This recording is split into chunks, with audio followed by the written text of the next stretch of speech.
আমরা শুরুতে অল্প কিছু জেনে নেই। স্টিফেন কোভে সাহেব, যিনি কিনা একজন শিক্ষাবিদ বলতে পারেন, কনসালটেন্ট, এডুকেশনিস্ট, এই সব কিছুই তার পরিচয়।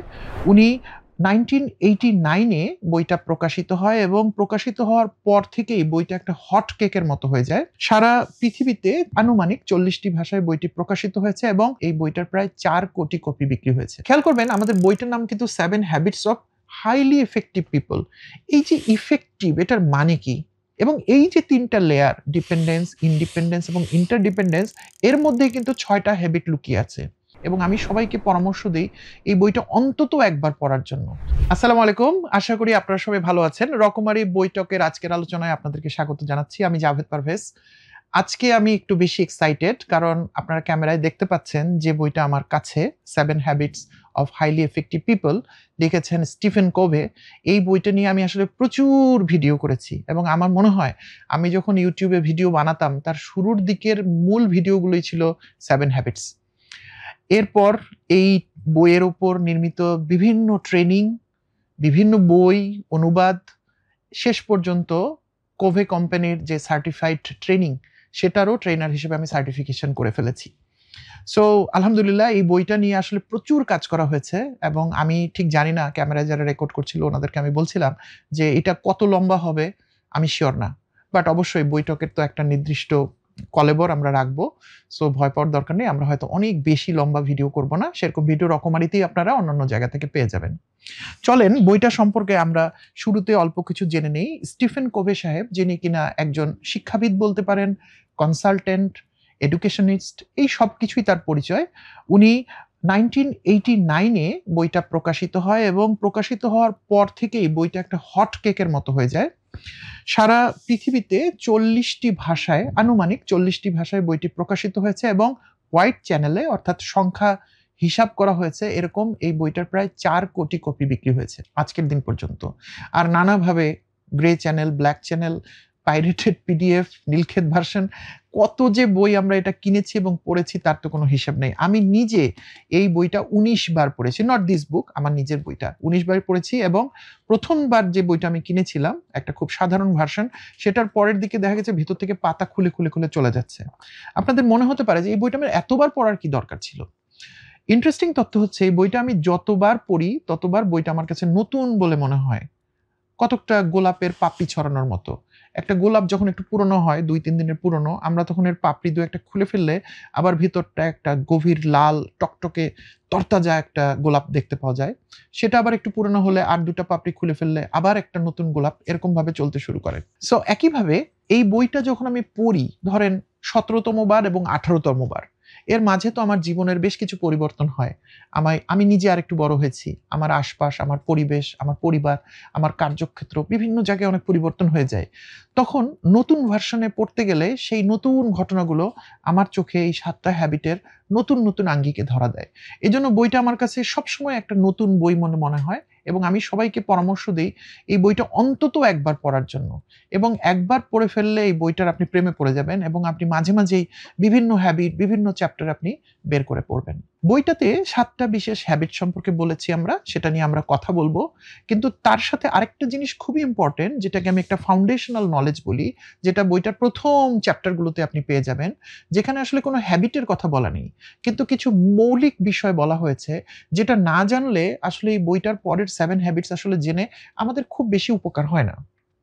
তো বইটা আসলে লেখক কিভাবে লিখতে শুরু করলেন, চলেন সেই গল্পটা জেনে আসি। লেখক একটা রিসার্চ করছিলেন এবং রিসার্চের পার্ট হিসেবে উনার কিছু পড়াশোনা করার দরকার ছিল। সেটা হচ্ছে আমেরিকার হিস্ট্রিতে লিডারশিপ গত 200 বা 250 বছরে কিভাবে পরিবর্তন হয়েছে। উনি এটা নিয়ে রিসার্চ করতে শুরু করলেন। 200 বছর পুরনো যে সমস্ত বই, ডকুমেন্ট, অটোবায়োগ্রাফি, বিভিন্ন চিঠিপত্র, government official, non official documents, 200 বছর মানে কিন্তু অনেক পুরনো, আমেরিকার জন্মের সময়ের কথা বলছি আমি। সেখান থেকে তিনি পড়তে এবং স্টাডি করতে শুরু করলেন এবং আস্তে আস্তে আস্তে আস্তে সময় গড়িয়ে গড়িয়ে আধুনিক যে আমেরিকা, এই সময়ের ডকুমেন্টস, পেপার্স, বিভিন্ন ফিলোসফি, দর্শন, এগুলো উনি পড়তে শুরু করলেন। সমস্ত পড়ালেখাটা যখন শেষ হলো এবং উনি রিসার্চটাকে একটা সামারি করতে শুরু করলেন, তখন তার চোখে একটা অদ্ভুত জিনিস ধরা দিল। সেটা হচ্ছে 200 বছরের মধ্যে প্রথম যে 150 বছর, অর্থাৎ সেকেন্ড ওয়ার্ল্ড ওয়ারের আগেরকার যে পৃথিবী এবং আমেরিকা, সেই সময় যে লিডারশিপের দর্শন, আর সেকেন্ড ওয়ার্ল্ড ওয়ারের পরে লেখার সময় অনুসারে 50 বছর, কিন্তু এখন আরো 20 বছর 30 বছর চলে গেছে। সো এই 70-80 বছরের আমেরিকায় লিডারশিপের দর্শন অনেক পরিবর্তন হয়ে গেছে। লেখক খেয়াল করলেন যে শুরুর 150-200 বছরে লিডারশিপকে মূলত ধরা হতো একটা ইনসাইড আউট বিষয় হিসেবে। অর্থাৎ একজন লোকের মধ্যে যদি সততা থাকে, মানবিক মূল্যবোধ থাকে, তার ভিতর যদি এই সমস্ত বেসিক ভিতরের বৈশিষ্ট্য যদি ভালো থাকে, সেই মানুষটাকে সমাজ, সোসাইটি একজন বড় লিডার হিসেবে গ্রহণ করতেন। কিন্তু কালের পরিক্রমায় খানিকটা আনফরচুনেট হলেও সত্য যে পরবর্তীতে এই সমস্ত মানবীয় বিশেষ গুণাবলীর পরিবর্তে একজন মানুষ তার বাহ্যিক দিক থেকে নিজেকে কতটুকু ভালোভাবে উপস্থাপন করছেন, সেটা হতে পারে তার পোশাক আশাক, তার পার্সোনাল ব্র্যান্ডিং, তার এডুকেশনাল ব্যাকগ্রাউন্ড ইত্যাদি ইত্যাদি, সেই জায়গাগুলো লিডারশিপের প্রধান বিষয় হিসেবে চলে এসেছে। খেয়াল করবেন, আমরা যখন লিডারশিপ বলছি, এটা কিন্তু শুধু রাজনৈতিক লিডারশিপ না, এটা এডুকেশন, বিজনেস, বিভিন্ন জায়গা ব্যাপ্তি এই লিডারশিপের ডেফিনেশন ছড়িয়ে আছে। লেখক এখান থেকে একটা মৌলিক ধারণা বা নলেজ খুঁজে বের করলেন। সেটা কিন্তু উদাহরণ দিয়েছেন একটা গাছের শেকড় বা মূলের সাথে, যেটাকে আমরা রুট বলি। এবং এই বইতে এবং বিভিন্ন ট্রেনিং ম্যানুয়ালের মধ্যেও আমরা পৃথিবীর সবচেয়ে উঁচু যে গাছগুলো, সেই গাছগুলোর কথা রেফার করি, যেগুলোর নাম হচ্ছে রেডউড ট্রি। আমেরিকার ক্যালিফোর্নিয়া অঙ্গরাজ্যের একদম উত্তর দিকে যদি আপনি চলে যান, ওয়াশিংটনের আগে, তাহলে এরকম রেডউডের বন আছে। একটা দুইটা গাছ না, হাজার হাজার গাছ আছে। এবং এই গাছগুলোর অ্যাভারেজ উচ্চতা হচ্ছে একটা 30 বা 32 তলা বিল্ডিং এর সমান উঁচু। তাহলে কল্পনা করা যাচ্ছে গাছগুলো কত বড়। এবং এই গাছগুলো যেখানে দাঁড়িয়ে আছে পাহাড়ের ঢাল বরাবর, শত শত হাজার হাজার গাছ, তার উল্টো দিকেই প্রশান্ত মহাসাগর। তার মানে হচ্ছে বিভিন্ন সাগরের যে ঝোড়ো হাওয়া কিংবা সাইক্লোন কিংবা এই ধরনের ঝড়ঝাপটা কিন্তু এই গাছগুলোর উপর দিয়ে বয়ে যায়। কিন্তু এই গাছগুলো সহজে পড়ে যায় না। কেন পড়ে যায় না? কারণ এই গাছগুলোর শেকড় অনেক গভীর এবং অনেক বিস্তৃত। শুধু বিস্তৃত নয়, এই যে শত শত হাজার হাজার রেডউড গাছ, মাটির তলে তাদের বিস্তৃত শেকড়গুলো একজন আরেকজনের সাথে জড়িয়ে গেছে। এবং জড়িয়ে যাওয়ার ফলে একটা কমপ্লিকেটেড কমপ্লেক্স নেটওয়ার্ক তৈরি হয়েছে মাটির তলে। আর নিজের শেকড় তো প্রত্যেকটা গাছের অনেক বড়, সে তো আগে বললামই। কাজেই যখন কোনো ঝড়ো হাওয়া আসে, গাছটাকে ফেলতে চায়, তখন প্রথমত তার নিজের শেকড়ের জন্য, আর দ্বিতীয়ত তার আশপাশে অন্যান্য গাছগুলোর শেকড়ের নেটওয়ার্কের জন্য এই গাছগুলো সহজে পড়ে যায় না। আপনি এখনো আজকের দিনে গেলেও রেডউড বনে এমন গাছ পাবেন যেই গাছের বয়স 2000 বছরের বেশি। অর্থাৎ কিনা যীশুখ্রিস্ট যখন পৃথিবীতে জন্মেছিলেন, সেই সময় এই গাছগুলো এক্সিস্ট করত এবং কালের সাক্ষী হিসেবে এই গাছগুলো এখনো দাঁড়িয়ে আছে। তাহলে এই যে এই গাছগুলোর দীর্ঘ স্থায়িত্ব, অনেক বছর ধরে টিকে থাকা, তার মূলে প্রধান যে বিষয়টি কাজ করেছে সেটা হচ্ছে এর শেকড় বা রুট। আবার আমরা আমাদের গ্রামগঞ্জ, পাড়া মহল্লায় সামান্য ঝড় বৃষ্টিতেই কিন্তু দেখি অনেক গাছ উপড়ে পড়ে যায়। অনেক সময় অনেক গাছ উপড়ে পড়ে মানুষের বাড়িঘর, মানুষের উপর পড়ে মানুষ নিজে ক্ষতিগ্রস্ত হয়, মানুষ মারা যায় কিংবা আঘাত পান। তাহলে এই যে একটা গাছ যেটা কিনা সামান্য ঝড় বৃষ্টিতেই পড়ে যাচ্ছে এবং মানুষের ক্ষতি করছে, উল্টো দিকে ক্যালিফোর্নিয়া একটা বনের মতো হাজার হাজার গাছ আছে যেগুলো 30 তলা বিল্ডিং এর সমান উঁচু, সেগুলো ঠায় দাঁড়িয়ে আছে কালের পরিক্রমায়। এদের মধ্যে মূল পার্থক্য হচ্ছে তাদের রুট বা শেকড়। লেখক স্টিফেন কভের বলছেন যে মানুষের এই রুট বা শেকড়টা হচ্ছে ক্যারেক্টার, যেটা তিনি তার রিসার্চের প্রথম 150 বছরের লিডারশিপে খুঁজে পেয়েছিলেন। মানুষ তার রুট, শেকড় বা তার ক্যারেক্টারের উপর কাজ করতেন এবং এই ইনসাইড আউট জিনিসটা, ভিতর থেকে যে জিনিসটা প্রবাহিত হয়ে বের হয়ে আসতো, সেটা মানুষের মধ্যে একটা আস্থা বা বিশ্বাসের সম্পর্ক তৈরি করত। আমরা যদি রুটের পরে গাছের অন্য জিনিসগুলোর দিকে তাকাই, অর্থাৎ রুট তো মাটির তলায় থাকে, শেকড় বা মূল। একটা গাছের বেশিরভাগ অংশ আমরা দেখতে পাই, সেটা হচ্ছে গাছের একটা কাণ্ড, বিভিন্ন ব্রাঞ্চ, গাছের পাতা, ফুল, ফল, এগুলো। এবং সাধারণত একটা গাছ বলতে আমাদের চোখের সামনে কিন্তু এই জিনিসটাই ভেসে ওঠে। একটা গাছ বলতে আমরা কিন্তু গাছের শেকড়ের কথা মনে করতে পারি না। এবং জেনারেলি একটা গাছ ভালো গাছ কিনা তার ডেফিনেশন আমাদের কাছে হচ্ছে এটার ফুল ভালো কিনা, এটার পাতা সুন্দর কিনা, এটার ফল মিষ্টি কিনা, কিংবা গাছটা ওভারঅল দেখতে সুন্দর লাগছে কিনা। কিন্তু খেয়াল করেন, এই যে বাহ্যিক অংশ, যেটাকে লেখক বলছেন পার্সোনালিটি, অর্থাৎ গাছের জন্য কাণ্ড, পাতা, ব্রাঞ্চ ইত্যাদি, সেটা হচ্ছে একটা মানুষের জন্য তার বাহ্যিক জায়গাটা। অর্থাৎ একজন মানুষ কিভাবে নিজেকে প্রকাশ করছে সমাজের কাছে, সেটা হচ্ছে পার্সোনালিটি। আর একজন মানুষের মূল জিনিস, যেটা আমরা দেখতে পাচ্ছি না গাছের শেকড়ের মতো, সেটা হচ্ছে তার ক্যারেক্টার বা রুট। আমি আপনাদের একটা প্রশ্ন করতে চাই, পার্সোনালিটি কি প্রয়োজন আছে নাকি নেই? আজকের সমাজে আমরা যদি পার্সোনালিটিকে কোনো গুরুত্ব না দেই, সেটাও কিন্তু খুব ভুল বিষয় হবে। অর্থাৎ একজন মানুষ যদি তার বাহ্যিক জিনিসটাকে ভালো না দেখান, তিনি যদি ভালো স্কুল, কলেজ, ইউনিভার্সিটি, ভালো প্রতিষ্ঠান অথবা সুন্দর করে কথা বলা বা বিভিন্ন ভাষা সম্পর্কে জানা, বিভিন্ন বিজনেসের নলেজ সম্পর্কে জানা, বিভিন্ন এডুকেশন সম্পর্কে জানা, এগুলো যদি তিনি গ্রহণ না করেন বা তার ভিতর যদি তৈরি না করেন, যেটাকে আমরা পার্সোনালিটি বলছি, তাহলেও কিন্তু আপনি তাকে গ্রহণ করবেন না। কাজেই পার্সোনালিটিও প্রয়োজন। একটা গাছের কাণ্ড, পাতা, শাখা, প্রশাখা, ফল, মূল সবকিছুই আমাদের দরকার। কিন্তু সবচেয়ে বেশি দরকার, অর্থাৎ পার্সোনালিটির থেকেও বেশি দরকার গাছের ক্ষেত্রে রুট বা মূল এবং মানুষের ক্ষেত্রে ক্যারেক্টার। এই জায়গাটা জুড়েই কিন্তু এই বইটা ঘুরে ফিরে আসবে আমাদের কাছে। আশা করি এই জায়গাটা আমি আপনাদের কাছে ক্লিয়ার করতে পেরেছি। অর্থাৎ একজন মানুষের কোনো একটা জিনিসকে যখন আমরা ঠিক করতে যাব, একজন ইন্ডিভিজুয়াল হিসেবে আমি যখন নিজেকে ঠিক করতে যাব কিংবা আপনি যখন নিজেকে ঠিক করতে যাবেন, সারা পৃথিবী আপনাকে বলবে শুধু পার্সোনালিটিটা ঠিক করে ফেলেন। কিন্তু লেখক বলছেন যে না, পার্সোনালিটি ঠিক করলে আমরা আল্টিমেটলি জিনিসটাকে ঠিক করতে পারবো না। আমাদের ক্যারেক্টার বা রুটটাকে ঠিক করতে হবে। একটা বাস্তব উদাহরণ দেয়া যাক।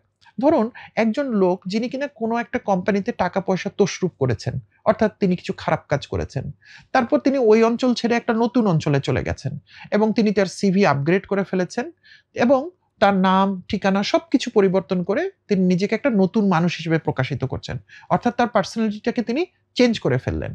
এখন তিনি একটা নতুন কোম্পানিতে চাকরিও পেয়ে গেলেন এবং সেই নতুন কোম্পানি তার রেফারেন্স চেকটা ঠিকমতো করলেন না। অর্থাৎ তিনি তার আগের কোম্পানিতে কিরকমভাবে কাজ করে এসেছিলেন, এটা তিনি জানার চেষ্টা করলেন না। অর্থাৎ তার রুটটা কি বা তার ক্যারেক্টারটা কি, তিনি এটা জানার চেষ্টা করলেন না। তিনি তাকে চাকরি দিয়ে দিলেন। এই লোকটা ১ম কিছুদিন তার আগের যে দুর্ঘটনা সেটা তিনি মাথায় রাখবেন এবং এখানে কিছুদিন ভালোমতো কাজ করতে থাকবেন। কিন্তু একসময় যখন তিনি টাকা-পয়সার সংস্পর্শে আসবেন কিংবা নতুন কোম্পানি যখন তাকে বিশ্বাস করে তার হাতে টাকা-পয়সা তুলে দিবে, তখন কিন্তু তার চরিত্রের সেই মূল সমস্যাটা, তার যে চুরি করার প্রবণতা বা চুরি করার মানসিকতা, সেটা কিন্তু আবার বের হয়ে আসবে এবং তিনি সেখানে গিয়েও সেই অপকর্মটা তিনি আবার করবেন। অর্থাৎ লেখক বললেন যে আমরা আউটলুক দেখে একজন মানুষকে যত সুন্দরী বা সঠিক বা যত ভালো বলেই মনে করি না কেন, যদি আমি তার ভিতরটাকে না প্রমাণ করতে পারি, তাহলে সম্ভবত আমি ভুল সিদ্ধান্ত নিয়ে ফেলবো। আর এ কারণেই চাকরির ক্ষেত্রে যখন আমরা একটা জায়গা থেকে চাকরি ছেড়ে আরেকটা জায়গায় গিয়ে চাকরি নিতে চাই, তখন নতুন কোম্পানি কিন্তু আমাদের রেফারেন্স চেক করে। যদিও তারা ইন্টারভিউ মাধ্যমে কিন্তু আমাকে প্রমাণ করে নেয়, তারা লিখিত পরীক্ষার মাধ্যমে আমাকে প্রমাণ করে নেয়। তাহলে এই যে লিখিত পরীক্ষা বা ইন্টারভিউ, এটা কি? এটা হচ্ছে পার্সোনালিটির চেক, তার বাহ্যিক প্রকাশের চেক। কিন্তু সাথে, সাথে কোম্পানি গোপনে তার কিন্তু রেফারেন্স চেকও করে, যেটা হচ্ছে তার ক্যারেক্টারের চেক।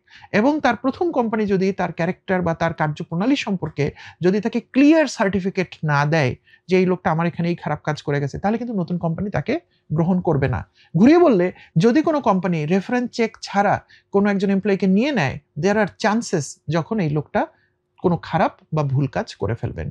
এরকমভাবে আমরা আমাদের প্রতিদিনের অসংখ্য ঘটনার মধ্যে এই যে পার্সোনালিটি এবং ক্যারেক্টার, এই দুটার মধ্যে কিন্তু ডিফারেন্ট পার্থক্য দেখতে পাই। চলুন আমরা আস্তে, আস্তে 7 হ্যাবিটের দিকে তাকাই। লেখক বলেছেন যে আমাদের ম্যাচুরিটির একটা কন্টিনিউয়াম আছে বা আমরা যে ম্যাচিউরড হই সেটার একটা ক্রম আছে। এই ক্রমটাকে তিনি বোঝানোর জন্য ১ম এ একজন মানুষের শারীরিক ক্রম দিয়ে বোঝানোর চেষ্টা করেছেন।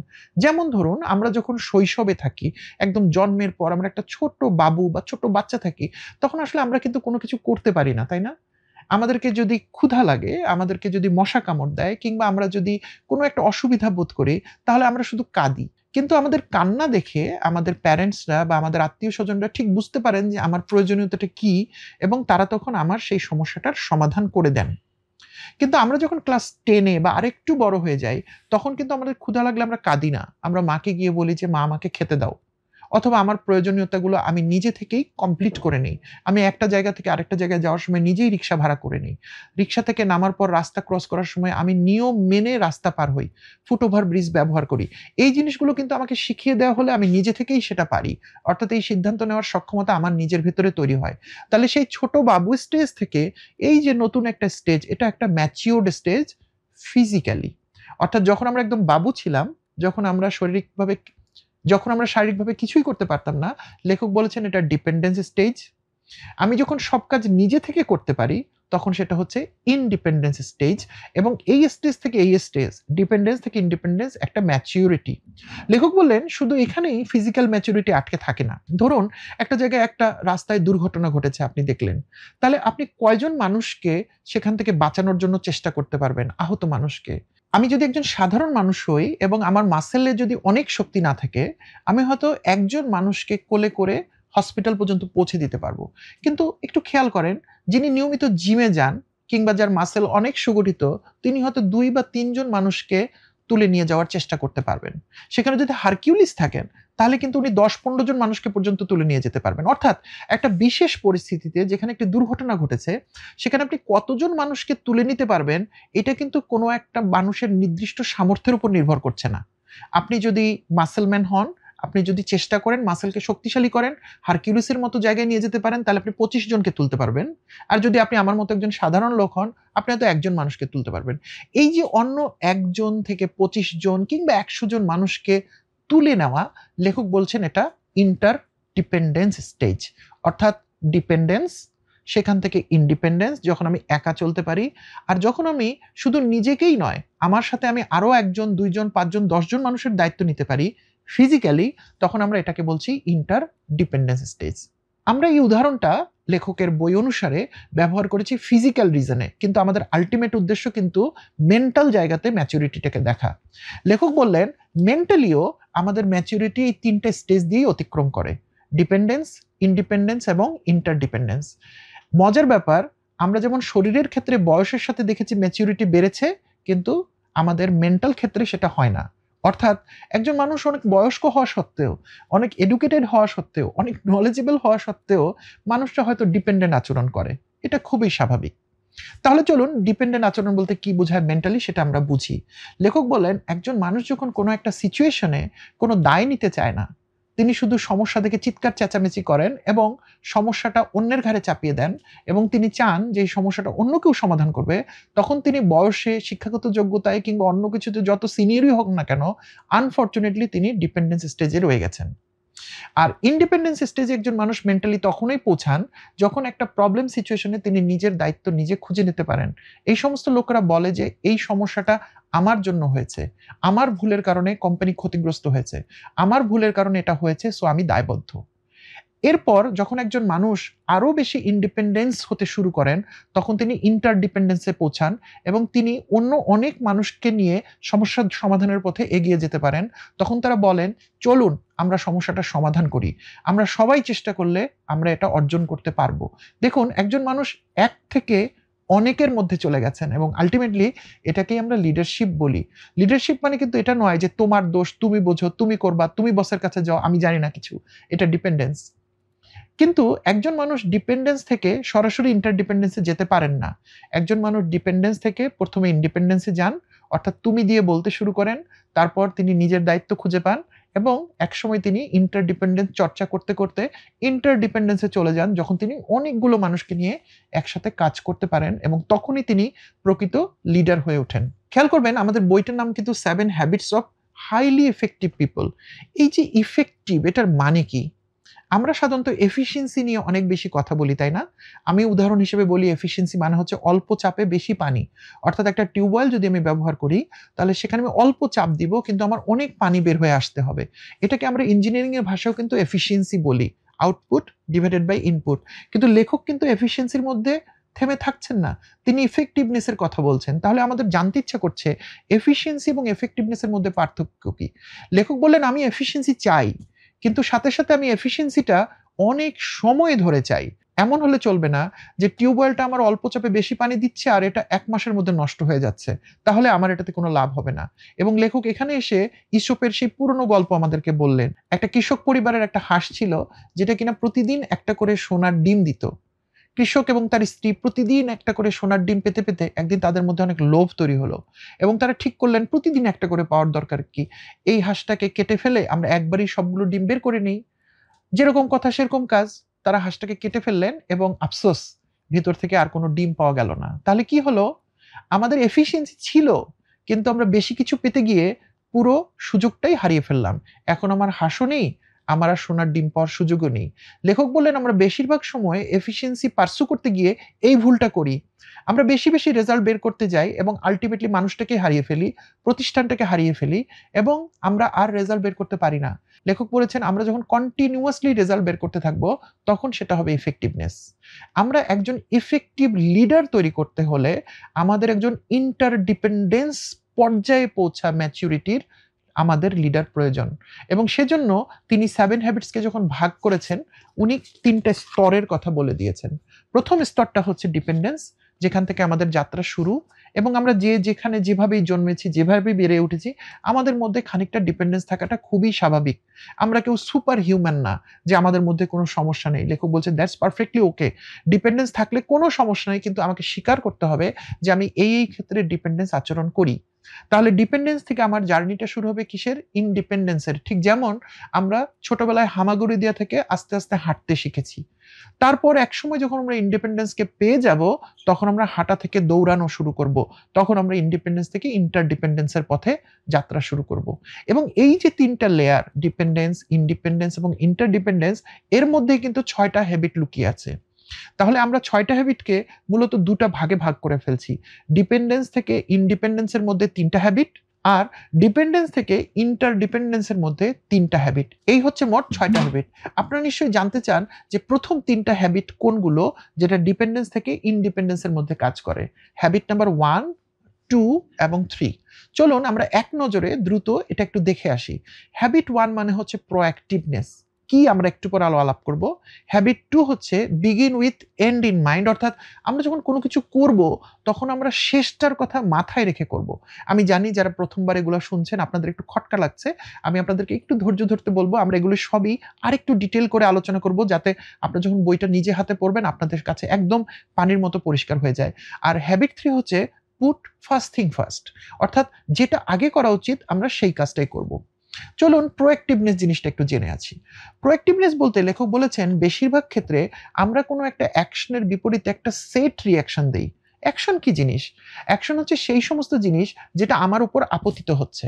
অর্থাৎ আজকে সকাল থেকে এখন সন্ধ্যা, এই পুরো সময় জুড়ে আমি ঠিক যেভাবে চেয়েছি সেভাবে কিন্তু সবকিছু চলেনি। আমি যদি একজন স্টুডেন্ট হই, তাহলে আমার প্রশ্নগুলো কেমন আসবে পরীক্ষায় এটা কিন্তু আমি নির্ধারণ করিনি। এটা আমার স্যার নির্ধারণ করেছে। আমি যদি একজন বিজনেস পারসন হই, তাহলে বিজনেসের ওভারঅল সারাউন্ডিং সিচুয়েশনে প্রোডাক্ট কিভাবে অপারেট করছে, আমার কম্পিটিশন কিভাবে মার্কেটে ডিনামিক্স ক্রিয়েট করছে, সেগুলো কিন্তু আমি ঠিক করতে পারছি না। সর্বোপরি একজন ইন্ডিভিজুয়াল হিসেবে যদি আমি চিন্তা করি, তাহলে আজকের দিনে কিন্তু আমার বয়স একদিন বাড়ছে। নানা ধরনের রোগ ব্যাধি বা বার্ধক্যজনিত জিনিসপত্র কিন্তু আস্তে, আস্তে আমাকে গ্রাস করছে। আমি কিন্তু মৃত্যুর দিকে একদিন এগিয়ে যাচ্ছি, যেটা আমার জীবনের একটা নিশ্চিত ভবিষ্যৎ। তাহলে আমার একটা পরকাল আছে। সেটার জন্য আমার প্রস্তুতি কি? এই সমস্ত অ্যাকশনের বিপরীতে বেশিরভাগ মানুষ সেট রিঅ্যাকশন দেয়। বেশিরভাগ মানুষ চিন্তা করে অ্যান্সার করে না। এবং এর কারণে মানুষ যখন ফেইল করে, সে তার সারাউন্ডিংসকে দোষ দিতে শুরু করে। আপনারা হয়তো খেয়াল করেছেন আমাদের আশপাশে অনেক মানুষকে আপনি দেখবেন, বলবে এটা ওর কারণে হয়েছে, তার কারণে হয়েছে, কোম্পানির কারণে হয়েছে, কম্পিটিশনের কারণে হয়েছে। কোনো কিছু খুঁজে না পেরে বলবে আমার কপালের দোষ, অথবা আল্লাহ তাআলা কেন আমার জন্য এরকম করালেন। কিন্তু পৃথিবীতে আমাদের বেশিরভাগ জিনিস কিন্তু আমাদের অ্যাকশনের বিপরীতে আমরা কিরকম রিঅ্যাকশন দেই তার উপর কিন্তু নির্ভর করে। এবং একজন প্রোঅ্যাক্টিভ মানুষ, অর্থাৎ যিনি হ্যাবিট 1 ফলো করেন, তিনি সবসময় অ্যাকশনের বিপরীতে সেট রিঅ্যাকশন দেন না। তিনি চিন্তা করে, ভেবে চিন্তে যেটা সঠিক রিঅ্যাকশন সেটা দেন। আমি একটা খুব সহজ এক্সাম্পল দিচ্ছি আপনাদেরকে। ধরুন আমি যখন ইঞ্জিনিয়ারিং পড়তাম তখন প্রতি সেমিস্টার ছিল ৬ মাস। এখন সেমিস্টারের শুরু যখন হয় তখন আমরা অনেক আগ্রহ নিয়ে বই কিনি, খাতা কিনি, কলম কিনি, পেন্সিল কিনি। তারপর প্রথম যেদিন ক্লাসটা হতো সেমিস্টারের, আমরা ভাবতাম আজকে তো ক্লাসের প্রথম দিন, আজকে আমরা না পড়লেও চলবে, কালকে পড়ব। একইভাবে সেমিস্টারের ২য় দিন আসতো, তখন আমরা আরেকটা রিজন খুঁজে পেতাম পড়াশোনা না করার। এভাবে ৩য় দিন, ১ম সপ্তাহ, ২ সপ্তাহ, এভাবে ১২ সপ্তাহ শেষ হওয়ার পর আমাদের যখন প্রিপারেটরি লিভ হতো, তখন আমরা দেখতাম যে আমাদের সামনে এক গাদা পড়াশোনা বাকি এবং মাত্র এই ২ সপ্তাহে এই পড়াশোনা শেষ করা সম্ভব নয়। তখন আমরা এর ওর কাছে পড়া দেখিয়ে নিতাম, মোটামুটি কিছু একটা ধারণা নিয়ে পরীক্ষার খাতায় লিখে দিয়ে আসতাম। আর খেয়াল করুন, এমন একজন স্টুডেন্ট যিনি প্রথম দিন থেকেই ক্লাস ওয়ার্ক ফলো করছেন, বই পড়ছেন, প্রথম দিন থেকে পড়ছেন, প্রথম সপ্তাহ থেকে পড়ছেন। তিনি যখন টার্ম ফাইনাল পরীক্ষার আগের প্রিপারেটরি লিভের দিন এসে পৌঁছালেন, তখন কিন্তু তার পুরো জিনিসটা পড়া হয়ে গেছে, তাই না? তিনি এই 2 সপ্তাহ কি করছেন, যেগুলো তার কাছে একটু বেশি কঠিন লেগেছে সেগুলো তিনি ভালো করে প্রিপারেশন নিচ্ছেন, মেবি উনি রিভিজিট করছেন। তাহলে খেয়াল করুন কার রেজাল্ট ভালো হবে? আমার রেজাল্ট ভালো হবে যে প্রতিদিন ভেবেছি আজকে একটু ঘুরে ফিরিয়ে, আজকে একটু টিউশন করি, আজকে একটু বেড়াতে যাই, নাকি যিনি প্রথম দিন থেকে ঠিকভাবে পড়াশোনা করেছেন তার? বলা বাহুল্য, যিনি প্রথম দিন থেকে ভালো করে পড়াশোনা করছেন তার রেজাল্ট ভালো হবে। ভালো করে চিন্তা করুন, এই পুরো সেমিস্টার ধরে 6 মাস কে রাইট রিঅ্যাকশন দিয়েছে? একজন স্টুডেন্ট হিসেবে তিনি ভালো রিঅ্যাকশন দিয়েছেন, কারণ একজন স্টুডেন্ট হিসেবে আমাদের প্রথম এবং প্রধান দায়িত্ব ছিল প্রতিদিন নিয়মমাফিক পড়াশোনা করা। কিন্তু আমি যখন পড়াশোনা ছাড়া অন্য অনেক কাজ করছি, হয়তো রাজনীতি করছি, হয়তো টিউশন করছি, হয়তো সাংস্কৃতিক কর্মকাণ্ড করছি, এগুলো করা উচিত, ভালো। কিন্তু যখন আমি পড়াশোনাটা করছি না, তখন কিন্তু খুব স্বাভাবিকভাবে আমার রেজাল্ট, আমার সিজিপিএটা কিন্তু ভালো হচ্ছে না। লেখক বলছেন একইভাবে, এটা সামান্য একটা উদাহরণ দিয়েছি, আমাদের অসংখ্য জিনিস আমাদের সামনে আসছে, কিন্তু আমরা প্রত্যেক জায়গাতে আমাদের আশপাশে সবাই যা করছে, সবাই কি করছে, সন্ধ্যায় টিউশনি করছে, সবাই কি করছে, লেট নাইট পর্যন্ত জেগে আড্ডা দিচ্ছে, সবাই কি করছে, পরীক্ষায় ঠিক আছে আজকের সিটিতে খারাপ পেলে কোনো সমস্যা নাই, পরেরটাতে দেখা যাবে, এই কাজ করছে, আমিও তাই করছি। তাহলে আমার রিঅ্যাকশন কিন্তু সেট রিঅ্যাকশন উপর চলছে এবং আমি অবশ্যই ভালো রেজাল্ট করব না। উল্টো দিকে যে কিনা তার অ্যাকশনের বিপরীতে তার আশপাশে অনেক কিছু মন ভোলানো, মনোরঞ্জনের জন্য ঘটছে, কিন্তু সে কোনো কিছুর দিকে যাচ্ছে না, তার যেটা রাইট রিঅ্যাকশন সেটা দিচ্ছে, সে কিন্তু সঠিক রেজাল্ট করছে। আজকে সারাদিন ফজর থেকে এখন মাগরিবের ওয়াক্ত, আমার সামনে অসংখ্য কাজ করার সুযোগ আছে, কিন্তু আমি জানি সৃষ্টিকর্তা আল্লাহ তাআলা আমাকে বলে দিয়েছেন তোমার নামাজের ওয়াক্তে তুমি নামাজ পড়বা। আমরা নামাজ না পড়ার ১০০ একটা রিজন খুঁজে বার করতে পারি, কিন্তু সেটা কিন্তু রাইট রিঅ্যাকশন না, এবং আমি যখন রাইট রিঅ্যাকশনটা দিব না, তখন কিন্তু আমি রাইট রেজাল্ট পাবো না। উল্টো দিকে যিনি ৫ ওয়াক্ত নামাজ ঠিকমতো পড়েন, তার কাছে কিন্তু আল্লাহ তাআলার ইচ্ছাই প্রধান, এবং তিনি অন্য যত কিছু থাক, তার কোটি টাকার বিজনেস হারিয়ে গেলেও তিনি কিন্তু নামাজের জায়গায় কম্প্রোমাইজ করবেন না, এবং তিনি কিন্তু ইহকাল এবং পরকালে আল্লাহ তাআলার কাছ থেকে বেশি রিওয়ার্ড পাবেন। আমি শুধু হায় হুতাশ করতে থাকবো। তাহলে লেখক এরকম অসংখ্য উদাহরণের মধ্য দিয়ে বলেছেন আমাদের জীবনের প্রত্যেকটা সেক্টরে, প্রত্যেকটা মাস, প্রত্যেকটা দিন, ইভেন প্রত্যেকটা সেকেন্ডে আমরা যে সিদ্ধান্ত গ্রহণ করি, সেখানে অ্যাকশন এবং রিঅ্যাকশনের বিপরীতে আমরা কি ধরনের রিঅ্যাকশন দিচ্ছি তার উপর আমাদের জীবনটা নির্ভর করে। যারা সঠিক রিঅ্যাকশন দেন তারা প্রোঅ্যাক্টিভ, এবং যারা সঠিক রিঅ্যাকশন দেন না তারা রিঅ্যাক্টিভ। যারা প্রোঅ্যাক্টিভ মানুষ তাদের জীবনটা সুন্দর থেকে সুন্দর হতে থাকে, ইভেন তাদের মৃত্যুও হয় হাসি মুখে। আর যারা রিঅ্যাক্টিভ মানুষ তাদের জীবন তো দুঃখের হয়, তাদের মৃত্যুও দুঃখের হয়, কারণ তারা পরকালের জন্য কিছু করে যেতে পারেন না। আমি খুব অল্প কথায় হ্যাবিট 1 কমপ্লিট করার চেষ্টা করেছি। শুধুমাত্র আমার গত ১০ মিনিটের আলোচনার উপর ভিত্তি করে কেউ যদি মনে করেন যে আমি হ্যাবিট 1 বুঝে ফেলেছি, তাহলে আপনি ভুল করবেন, এবং আপনার সাথে আমিও ভুলের ভাগীদার হব। কাজে এটা আমার বলে দেওয়া উচিত যে এই বইতে আমি যা কিছু আলাপ করছি, ধরেন সমুদ্রের ধারে নুড়ি পাথর নাড়াচাড়া করছি, কেউ এতটুকুর উপর বিশ্বাস করবেন না যে আমি সব জেনে ফেলেছি। আমরা শুধু আপনাদেরকে এটা বলছি যাতে আপনার মধ্যে আরো আগ্রহ তৈরি হয়, এবং আপনি যেন আরো জানার এবং বোঝার চেষ্টা করেন, সেজন্য আপনি সহজেই বইটা সংগ্রহ করে নিয়ে পড়ে ফেলতে পারবেন। হ্যাবিট 1 যখন আমরা বুঝে ফেলি, যখন আমি প্রোঅ্যাক্টিভ হই, তখন আমি আমার জীবনের সবগুলো কাজের ক্ষেত্রে আমি দায়িত্ব বুঝে নেই। তাহলে জীবনে আমি কি করি? ধরুন আমি পড়াশোনা করি, আমি চাকরি করি, আমি ব্যবসা করি, আমি মা-বাবা, আত্মীয়-স্বজন, আমার সবার দায়-দায়িত্বগুলো গ্রহণ করি। এভাবে জীবনের পরিসরটাকে যখন আস্তে, আস্তে আমরা বড় করতে শুরু করি, তখন দেখা যায় যে আমরা পৃথিবীতে আসলে অত্যন্ত সৌভাগ্যবান, কারণ আমরা পৃথিবীতে একটা জীবনকে উপহার হিসেবে পেয়েছি। অর্থাৎ আল্লাহ তাআলা আমাদেরকে একটা জীবন রিওয়ার্ড করেছেন। এই জীবনটাকে আমি কিভাবে কাটাবো? অর্থাৎ পুরো জীবন জুড়ে আমাদেরকে প্রোঅ্যাক্টিভনেস চালাতে হয়। আর যখন আমরা পুরো জীবন জুড়ে প্রোঅ্যাক্টিভ হতে চাই, তখন অটোমেটিক হ্যাবিট 2 আমাদের দরজায় কড়া নাড়ে। হ্যাবিট 2 হচ্ছে begin with end in mind. আমরা বলছিলাম যে আমরা যখনই কোনো কাজ করি, আমাদের শেষ ছবিটা আমাদের কাছে ইম্পোর্টেন্ট। আমরা বলি যে যখন আমরা স্টুডেন্ট, পড়াশোনা করছি, একটা ইউনিভার্সিটিতে ভর্তি হচ্ছি, আমরা সবাই চাই 4 আউট অফ 5 আমার সিজিপিএ হবে। কিন্তু সবার হয় না, কারো, কারো হয়।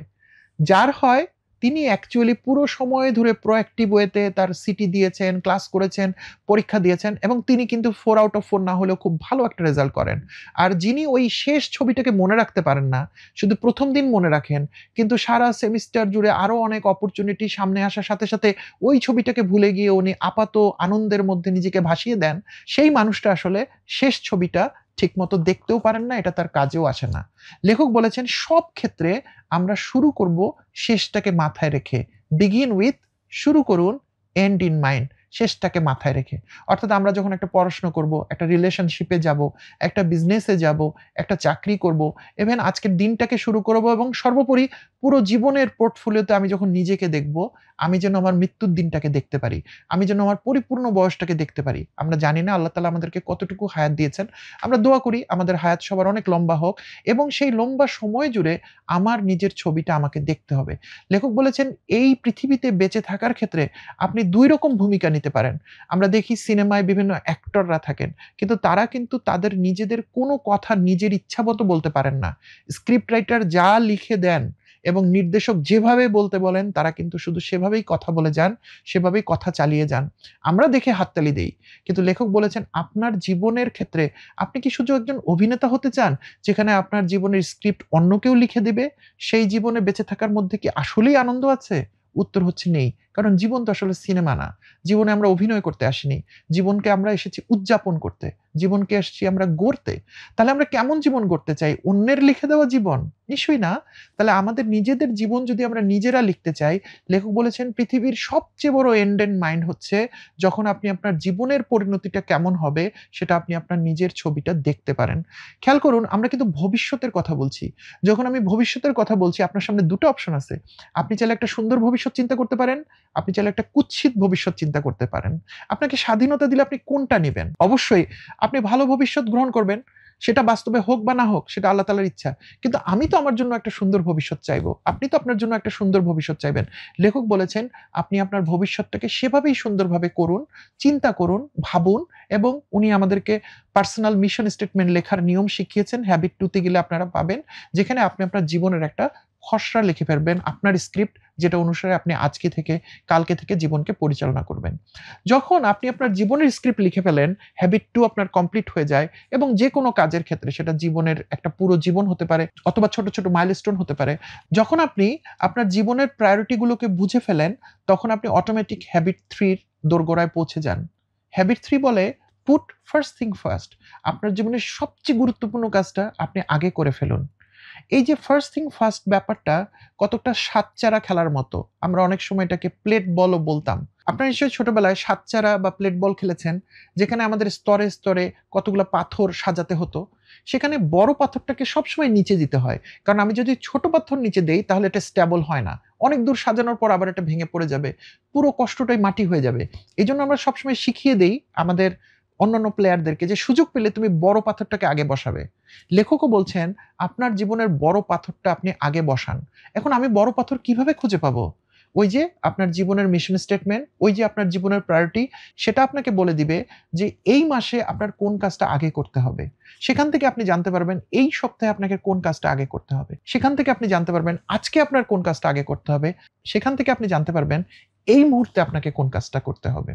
কত সুন্দর একটা জিনিস খেয়াল করেন যে আপনার জীবনের লক্ষ্যের সাথে মিলিয়ে আপনি একদিকে প্রোঅ্যাক্টিভ হচ্ছেন, আপনি আপনার দায়িত্ব নিজে বুঝে নিচ্ছেন, আপনি একজন ইন্টারডিপেন্ডেন্ট মানুষ হওয়ার পথে যাত্রা শুরু করেছেন, আপনি ইন্ডিপেন্ডেন্সের মঞ্জিলে পৌঁছাচ্ছেন, আবার সাথে, সাথে আপনি জানেন আপনার জীবনের প্রায়োরিটি কি এবং আপনার জীবনটাকে আপনি সেভাবে সাজাচ্ছেন। এখানে দাঁড়িয়ে আপনি একটু চিন্তা করুন, আজকে যে দিনটা কাটাচ্ছেন আপনি যদি জানেন যে আজকে পুরো দিনের সবগুলো কাজ আপনার পরিকল্পনা মাফিক আপনি করেছেন এবং সেই কাজগুলো আবার প্রত্যেকটা আপনার জীবনের প্রায়োরিটির সাথে মিলে এবং আপনি এগুলো প্রোঅ্যাক্টিভলি করছেন। তাহলে কি আপনি একজন আনহ্যাপি মানুষ হতে পারবেন? পারবেন না। কারণ একজন মানুষ হিসেবে এটাই তো আপনার কাজ। এর বাকিটা আল্লাহর ইচ্ছা। তিনি আপনার নসিবে কি লিখে রাখছেন। তা এরকমভাবে যদি আপনি আজকের দিনটা কাটান, আজকে যখন আপনি রাতে ঘুমোতে যাবেন, আপনার মধ্যে কোনো চিন্তা, দুশ্চিন্তা, টেনশন কিচ্ছু কাজ করবে না। কারণ আজকের দিনের যা কিছু করা আপনার পক্ষে সম্ভব ছিল, আপনার জীবনের লক্ষ্যকে সামনে রেখে এবং আপনার প্রোঅ্যাক্টিভনেস কে বেসিস ধরে আপনি কিন্তু সেই কাজটাই আজকে করেছেন।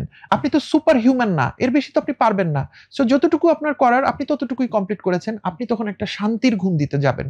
কিন্তু উল্টোটা খেয়াল করুন, আপনি যদি আজকে সারাদিন এমনভাবে কাটিয়েছেন যে আপনি আপনার প্রায়োরিটি জানেন না, কেন কাজগুলো করছেন বুঝতে পারছেন না, আপনার জীবনের ইম্পোর্টেন্ট জিনিসগুলো গুরুত্ব পাচ্ছে না, আপনার জীবনের ছবিটা আপনি জানেন না, কেন এই কাজগুলো করছেন আপনি বুঝছেন না, আপনি নিজেটা বুঝছেন আপনি এনাফ প্রোঅ্যাক্টিভ না, আপনি একজন রিঅ্যাক্টিভ মানুষ। আপনি সারাদিন অনেক কাজ করার পরও আপনি ক্লান্ত তো হবেনই, সাথে, সাথে একগাদা নেতিবাচকতা আপনি সাথে নিয়ে কিন্তু ঘুমাতে যাবেন। অফকোর্স আপনার ঘুম আসবে না। আপনার মনে হবে আমি কেন জীবনে বেঁচে আছি? আমি কেন এই কাজগুলো করছি? কেন এই চাকরিটা করছি? কেন এই ব্যবসাটা করছি? আমার সন্তানকে কি দিলাম, এইসব আপনার মধ্যে ঘুরপাক খেতে থাকবে এবং আপনি কখনোই একটা আদর্শ জীবন খুঁজে পাবেন না। খেয়াল করবেন আমরা ৩টা হ্যাবিটের মধ্য দিয়ে কিন্তু ইন্ডিপেন্ডেন্স পর্যন্ত পৌঁছে গেছি। ইন্ডিপেন্ডেন্স পর্যন্ত যেতে আমাদের ৩টা হ্যাবিট কেন লাগে? কারণ এই ৩টা হ্যাবিট আমরা শুধু আমাদের নিজেদের ভিতরে কাজ করি। যখন আমরা প্রোঅ্যাক্টিভ হই, যখন আমরা এন্ড ইন মাইন্ড ক্লিয়ার করি, যখন আমরা ফার্স্ট থিং ফার্স্ট করি, তখন আমাদের কারো হেল্প লাগে না। এটা আপনার আমার শুধু নিজের জন্যই প্রযোজ্য। ভালো করে খেয়াল করুন, পৃথিবীতে আমাদের কত কিছু, যারা নতুন বইটা পড়ছেন বা জানছেন, কত কিছুতে আমরা অন্যের দোষ দেই। এই অমুক এটা দিল না, তমুক এটা পারি না, অমুক ইউনিভার্সিটিতে চান্স পাইনি, অমুক জায়গায় তো করতে পারিনি। আমাদের কত কিছুর জন্য কমপ্লেইন।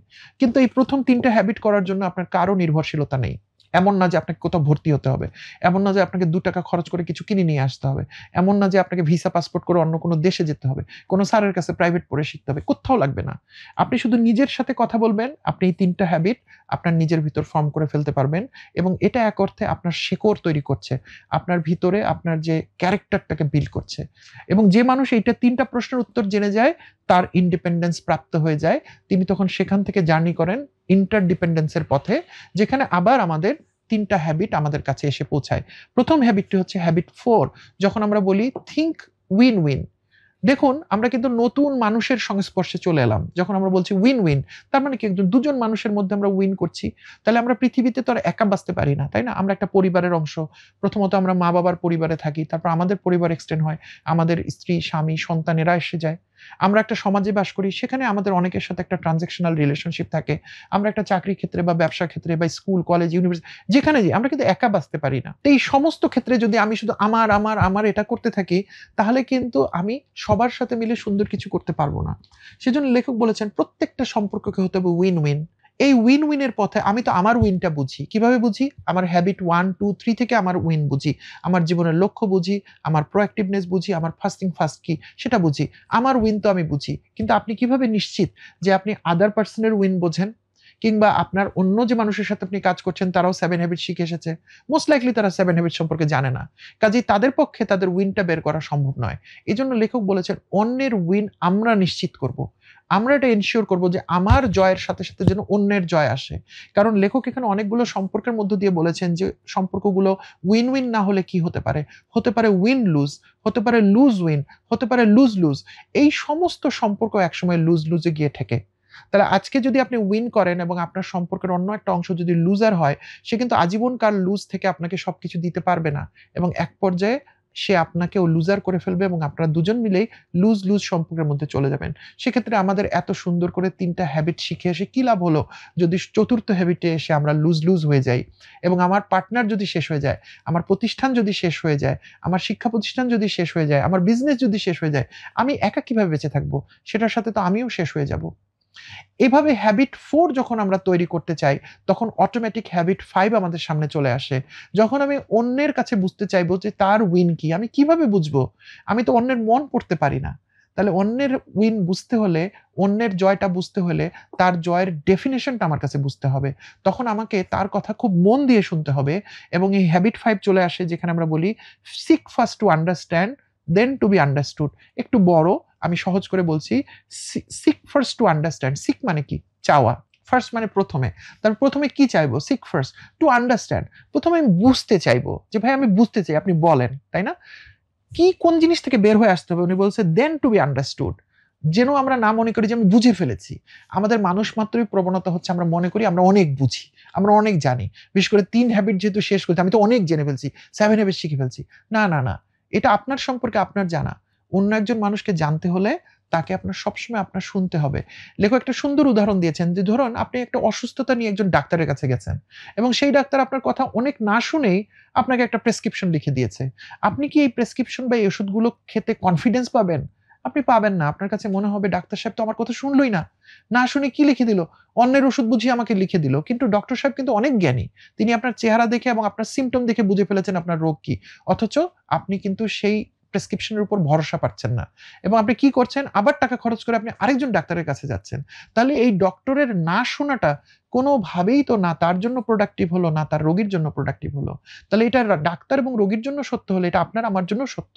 আপনি যদি আমার সাথে একটা কথা বলতে আসেন, বাট হোয়াট এভার রিজন, আমি মনে করলাম আমি আপনাকে চিনি। আপনার সাথে যেহেতু ১০ বছর ধরে একসঙ্গে আমি চলছি, সো আপনার সব কথা আমি জানি। আপনি বলার আগে আমি বললাম, আমি বুঝে ফেলেছি। আমরা সাধারণত অফিসে বা বিভিন্ন শিক্ষা প্রতিষ্ঠানে অথবা ব্যবসা প্রতিষ্ঠানে আমরা এই ভুলটা করি। আমরা আমাদের জুনিয়ররা আসলে বলি, "আরে আমি জানি, তুমি কদিন ধরে কাজ করতেছো?" কিন্তু সে আসলে কি বলতে এসেছিল সেটা তো আপনি আসলে জানেন না। এমনকি আপনি যদি জেনেও থাকেন, তারপরও তো আপনার শোনার মধ্য দিয়ে ওই লোকটাকে এই আত্মতৃপ্তি দিতে হবে যে আপনি তার কথা মন দিয়ে শুনেছেন।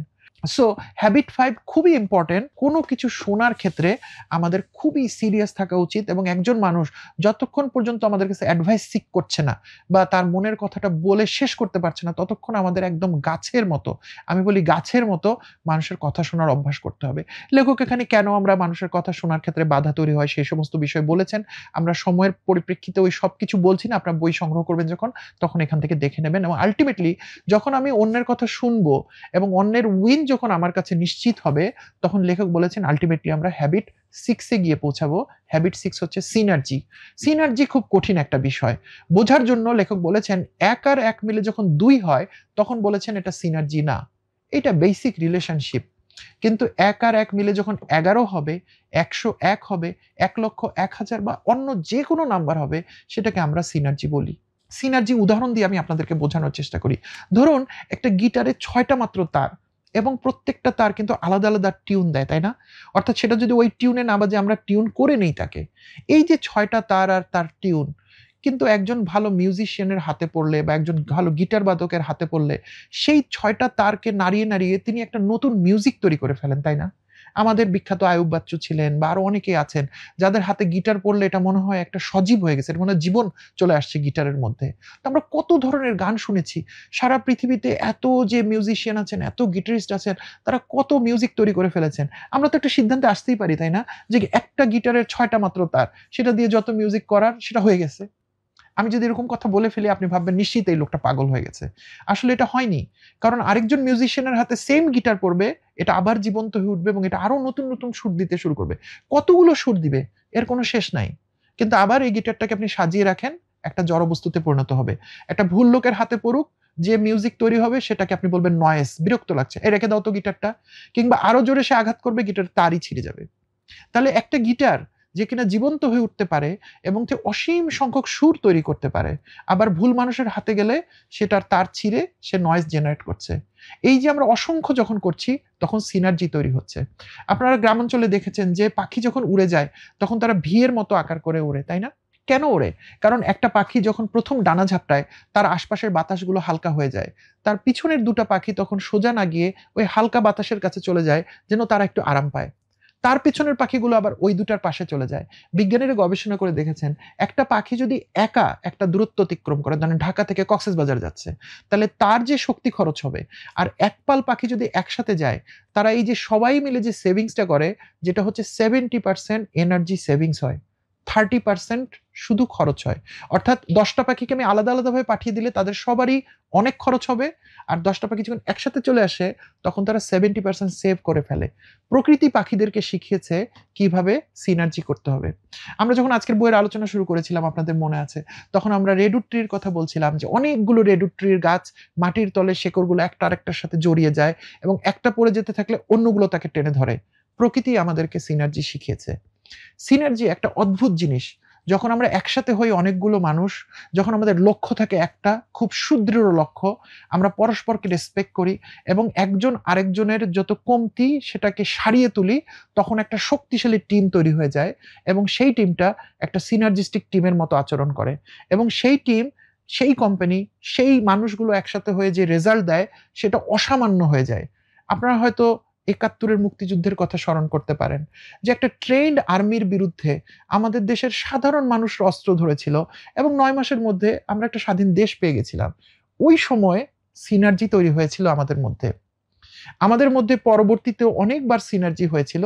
সেসব ইতিহাস সময়ের জন্য আর বলছি না এবং তখনই আমরা অসম্ভবকে সম্ভব করে ফেলেছিলাম। কিন্তু যখন জাতীয়ভাবে আমাদের ঐক্য নষ্ট হয়ে যায়, আমরা সবাই নিজের, নিজের মতো করে চিন্তা করতে থাকি। একেকটা তার একেক রকমভাবে বাজতে শুরু করে। কোনো তার ছিঁড়ে যায়, কোনো তারের উপর আমরা চাপ দেই। আমরা আর মিউজিক তৈরি করতে চাই না। তখন এটা নয়েজ হয়ে যায়। তখন সেই সেম মানুষগুলো আমরা আর দেশটাকে সামনে এগিয়ে নিয়ে যেতে পারি না। এটা হচ্ছে আমাদের সিনার্জি ভেঙে যাওয়ার ফসল। এটা একটা জাতীয় রাষ্ট্রীয় ক্ষেত্রে প্রযোজ্য, এটা একটা দেশের জন্য প্রযোজ্য, একটা কোম্পানির জন্য প্রযোজ্য, একটা শিক্ষা প্রতিষ্ঠানের জন্য প্রযোজ্য, আপনার পরিবারের জন্য প্রযোজ্য, আপনার একার জন্য প্রযোজ্য। আমাদের এই জিনিসগুলো খুব ভালো করে জানতে হবে। আমরা অনেক সময় বলি একটা কোম্পানির সিইও চেঞ্জ না হলে আমি কিভাবে চেঞ্জ হব? হতে পারে আপনার কথা ঠিক। কিন্তু আপনার পরিবারের তো আপনি সিইও। তা আপনার পরিবারটাকে কেন সিনার্জিস্টিক করছেন না? আপনার পরিবারের লং টার্ম ভিউ কি আপনি জানেন? আপনার পরিবারের প্রায়োরিটি কি আপনি জানেন? আপনি খুব বড় কর্মকর্তা, আপনি অনেক বড় ব্যবসায়ী, কিন্তু আপনার ছেলে-মেয়ে কি করছে আপনি কি জানেন? অনেক ক্ষেত্রে আমরা এই প্রশ্নের উত্তরগুলো জানি না, আমরা এড়িয়ে যেতে চেষ্টা করি এবং আমরা পরে দেখি আমরা সামাজিকভাবে অনেক সফল হয়ে গেছি কিন্তু পারিবারিকভাবে ব্যর্থ। হয়তো সামাজিকভাবে অনেক বড় ব্যবসায়ী, কিন্তু আমার শরীরে একটা অনেক বড় রোগ। কারণ শরীরের যত্ন নেওয়া হয়নি, পরিবারের যত্ন নেওয়া হয়নি, সমাজের যত্ন নেওয়া হয়নি। আমি অনেক বড় কিছু করে ফেলছি কিন্তু সমাজ ভেঙে পড়ছে এবং তার কারণে আমার বাসায় ডাকাতি হয়ে গেছে, আমার সন্তান ক্ষতিগ্রস্ত হয়েছে। এগুলো জিনিস কিন্তু এমনি, এমনি হয় না। আমরা সিনার্জির স্বপ্নটা সবাই দেখতে পারি না। সিনার্জি হ্যাবিট 6 অনেক কঠিন একটা বিষয় কিন্তু, এবং দ্য আল্টিমেট হ্যাবিট আমরা বলি। অনেক সময় লাগবে আমাদের সিনার্জি পর্যন্ত পৌঁছাতে। কিন্তু আমাদের আস্তে, আস্তে হ্যাবিট 1, 2, 3 তারপর 4, 5, 6 করে আমাদের সিনার্জিতে পৌঁছতে হবে। আমরা অনেকগুলো হ্যাবিটের কথা বলছি, হ্যাবিট 7 বলে শেষ করব। হ্যাবিট 7 হচ্ছে শার্পেন দ্য স। এটা আসলে কোনো একটা নির্দিষ্ট হ্যাবিটের উপর কাজ করে না, এটা সব হ্যাবিটের উপর কাজ করে। এবং লেখক বলেছেন আপনি যেই হন না কেন, যত মাস্টারই হন না কেন, আপনার হ্যাবিট 1 থেকে 6 যদি মুখস্থ হয়ে গিয়ে থাকে, আপনি অনেক করেছেন, তারপর আপনি বসে থাকতে পারবেন না। লেখক একটা সহজ উদাহরণ দিয়েছেন। এক লোক একদিন সকালবেলা বাড়ির বাইরে যাচ্ছেন। দেখেছেন তার প্রতিবেশী একটা কাঠের লগ বা গুড়ি কাটার চেষ্টা করছেন করাত দিয়ে। উনি যখন সন্ধ্যায় ফিরে এলেন, তিনি দেখতে পেলেন যে ওই লোকটা ওই গুড়িটা তখনও কাটার চেষ্টা করছেন এবং খুব বেশি অগ্রগতি হয়নি কাজের। লেখক থেমে বললেন যে, "তুমি কি করছো?" লোকটা বিরক্ত হয়ে বললেন, "দেখো না আমি লগটা কাটার চেষ্টা করছি, গুড়িটা কাটার চেষ্টা করছি।" লেখক এসে তার করাতটা হাতে নিয়ে দেখলেন করাতে একদম ধার নেই। উনি বললেন, "করাতটা ধার দিয়ে নাও, তাহলেই তো তুমি কাটতে পারবে।" ওই লোকটা আরো বিরক্ত হয়ে বলল, "করাতে যে ধার নেই সেটা আমিও জানি। কিন্তু ধার যে করাবো সেই ফুরসতটা তো পাচ্ছি না। সময়টা তো পাচ্ছি না। দেখো না কাটারই তো চেষ্টা করছি।" আমরা প্রায়শই আমাদের জীবনে এই বোকামিটা করি। আমরা যদি আমাদের বেসিক ৪ টা জিনিসের কথা বলি, লেখক বলেছেন, আমাদের শরীর, আমাদের উইজডম বা চিন্তা করার শক্তি, আমাদের হার্ট বা আমাদের রিলেশনশিপ এবং আমাদের স্পিরিচুয়ালিটি বা আমরা যে একটা আল্লাহ তাআলার সৃষ্টি জীব, এই জিনিসগুলো আমরা প্রায়ই ভুলে যাই এবং আমরা এত কিছুর মধ্যে ব্যস্ত থাকি যে আমার শরীরটাকে কিভাবে আমি শার্প করব, আমার উইজডমকে কিভাবে শার্প করব, আমার রিলেশনগুলোকে কিভাবে শার্প করব এবং আমার স্পিরিচুয়ালিটিকে কিভাবে শার্প করব, এইগুলো আমাদের মনে থাকে না। এবং এগুলো আমাদের মনে থাকে না জন্য আমাদের এই করাতের ধারগুলো আস্তে, আস্তে হারিয়ে যায়। পরে আমরা অনেক কিছুর মধ্যে ব্যস্ত হই এবং জীবনে আমরা কোনো কিছুই পারি না। যখন আমাদেরকে কেউ এসে বলে, "এই তুমি একটু এক্সারসাইজ করছো না কেন? তুমি সকালে উঠে দৌড়াও না কেন?" আমরা বলি, "সময় পাচ্ছি না।" যখন আমাদের প্রমোশন আটকে যায়, আমরা বসকে দোষ দেই, কোম্পানিকে দোষ দেই। কিন্তু প্রকৃত অর্থে আমরা যে শিখি না, নতুন কিছু শিখিনি, নতুন কোনো ডিগ্রি নেইনি, আমরা নিজেকে যে শার্প করিনি, এটা যখন আমাদেরকে কেউ মনে করিয়ে দেয়, আমরা বলি, "সময় কোথায় পাই? সারাদিনই তো ব্যস্ত।" একইভাবে রিলেশনশিপ গুলা নষ্ট হয়ে যায়। আমাদের পরিবার একদিন আমাদের থেকে দূরে সরে যায়। ছেলেমেয়েদেরকে আপন বলে আর মনে হয় না। তখন যখন কেউ এসে মনে করিয়ে দেয় আমাদেরকে যে সন্তানের যত্ন নেওনি কেন? তখন আমরা বলি ওদের জন্যই তো সারাদিন খাটলাম। অর্থাৎ ধার দেয়া হয়নি। একসময় জীবন সায়ান্নে যখন আমরা চলে আসি, অনেক বুড়ো হয়ে যাই, তখন আমাদের মনে হয় আরে আল্লাহ তাআলার দেখানো কাজগুলো তো করলাম না আমি। তখন মনে হয় কেন করিনি? এত কিছু করছি, সারা দুনিয়ার এত আলো সৌন্দর্যের পিছনে দৌড়াতে গিয়ে আমার নামাজের ওয়াক্তটা আমি ভুলে গিয়েছিলাম। আমার আল্লাহ তাআলার দেখানো জিনিসগুলো আমি ভুলে গিয়েছিলাম। স্পিরিচুয়ালিটির জায়গায় আমার ধার হারিয়ে গেছে। সো আমি যদি ধার না দেই ঠিকমতো, তাহলে আমি নিজে কোনো কিছুই অর্জন করতে পারব না বা যতটুকু অর্জন করব সেটা আমার জন্য স্থায়ী হবে না। এই শার্পেন দ্য স কি সবার জন্য প্রযোজ্য? সবার জন্য প্রযোজ্য। বইয়ের একদম শেষ প্রান্তে স্টিফেন কবি নিজের কথা বলেছেন। তাকে জিজ্ঞেস করা হয়েছিল, "আপনি যে এত বড় একটা রিসার্চ করেছেন, এত শক্তিশালী একটা বই লিখেছেন, আপনি কতটুকু চর্চা করেন?" স্টিফেন কবি নিজে বলেছেন, "আমি খুব সামান্যই চর্চা করি। কিন্তু একটা কথা আমি শক্তভাবে বলতে পারি, আমি আমার শার্পেন দ্য স চালু রেখেছি।" সো আমরা বইটা শেষ করব। বইটা আসলে আমার অনেক আবেগের বই। এজন্য আমি অনেক কিছু বলে ফেলেছি মেবি। সো আশা করি আপনারা বইটা আপনাদের মধ্যে অনেক এক্সাইটমেন্ট ক্রিয়েট করবে। নিচের ডেসক্রিপশন সেকশনে বইটার লিংক দেয়া আছে। আপনারা বইটা সংগ্রহ করবেন। খুব প্রাঞ্জল সহজ ইংরেজি ভাষায় লেখা আছে। বেশ কিছু বাংলা অনুবাদ আছে, সেগুলোর লিংকও আমরা দিয়ে দিব। কিন্তু আমি সবসময় সাজেস্ট করি একটু বেশিও যদি দাম হয়, তবু আপনি অরিজিনাল ইংলিশটা পড়বেন। কারণ স্টিফেন কোভি পৃথিবীতে বেঁচে নাই। তিনি কিন্তু আপনার কাছে এই লেখার মধ্য দিয়েই শুধু পৌঁছাতে পারবেন। আমি কি করেছি? আমি স্টিফেন কোভেকে 7 হ্যাবিটসকে আপনাদের সামনে শুধু পরিচয় করেছি। এর মধ্য দিয়ে কিন্তু আপনি 7 হ্যাবিটস শিখেননি। আমি আরো একবার কশন দিয়ে দিচ্ছি। আপনারা যদি মনে করেন 7 হ্যাবিটস আপনি শিখে ফেলেছেন, আপনি বিরাট বড় দ্বন্দ্বের মধ্যে চলে যাবেন। আপনি অনেক বড় ভুল করবেন। আমরা কিছুই শিখিনি। আমাদেরকে আরো শিখতে হবে। বইটা আপনারা অবশ্যই সংগ্রহ করবেন, পড়বেন, শিখবেন, কমেন্টে লিখবেন। আমার সাথে চাইলে যোগাযোগ করতে পারবেন। রকমারির সাথে যোগাযোগ করলে আমার সাথে যোগাযোগ হয়ে যাবে। আমি যদি 7 হ্যাবিটস নিয়ে আর কোনো হেল্প করতে পারি আমি সেটা করব ইনশাআল্লাহ। আর আগামী পর্বে আপনারা কোন বই নিয়ে আলোচনা চান সেটাও লিখবেন। ততদিন পর্যন্ত আপনারা যে যেখানে আছেন অনেক ভালো থাকবেন। খোদা হাফেজ। আসসালামু আলাইকুম। 1 লক্ষাধিক পণ্য আর অসংখ্য সুবিধা নিয়ে আস্থার রকমারি আপনার দোরে। যা কিছু দরকারি সাথে আছে রকমারি। বই ও পণ্য অর্ডার করতে ভিজিট করুন এখনই।